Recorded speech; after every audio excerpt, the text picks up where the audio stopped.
In this video, you will learn how to choose the proper font families for your digital portfolio website. Fonts support your brand's personality. It's important to know which fonts match the intended tone and communication style that you want to deliver on your website. For instance, serif fonts are traditional, sophisticated, and formal in tone, whereas sans serif fonts are modern, humanist, and neutral in tone. Slab serif fonts are bold and contemporary, while scripts are more elegant, classic, and stylish. Before watching the rest of this video, please navigate to help.fsbidsite.com/resources. On this page, you will find a resource titled Meaning of Fonts. Take a minute to read this article. You will learn more about the psychology of fonts, which will help you determine when and where to use each of your font families. You'll also learn more about moods that fonts can help set for your visitors. Once you have read this article, you then want to navigate to fonts.google.com. When it comes to web design, fonts need to be not only aesthetically pleasing, but also user-friendly and web-friendly. Fonts sourced on Google Fonts make your web pages run faster by safely caching fonts without compromising users' privacy or security. All fonts sourced on Google Fonts are open source and free. To get started, locate the Categories option on the right rail. Here, you can deselect some of these options based upon why you're choosing your particular font family. If you decided sans serif fonts are best for you, go ahead and unselect the other options. This will limit the options that you have to scroll through to discover the perfect font family for your digital portfolio website. When you think you've found a font that you would like to perhaps use, you can actually manipulate the sentence that is located on the screen to see what your sentence or headline would actually look like. You could do that by simply highlighting the text and writing your own. You can also manipulate the size from the default 40 pixels to a much larger size like 91 or even 100. You can make it smaller than the 40 by scrolling back toward the left and making it a much smaller pixel size. You can also look at just numbers, or the entire alphabet, or perhaps a paragraph.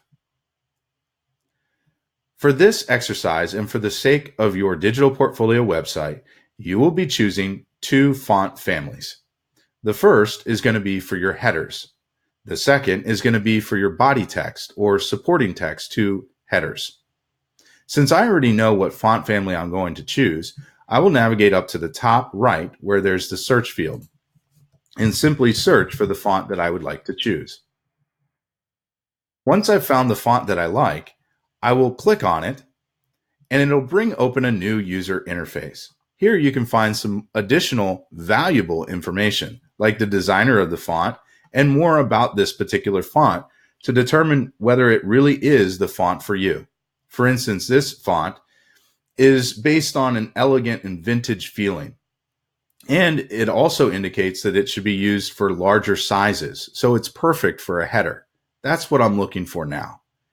You'll also notice that there's different styles of this particular font, which could be thin italic, light italic, and regular, and so on and so forth.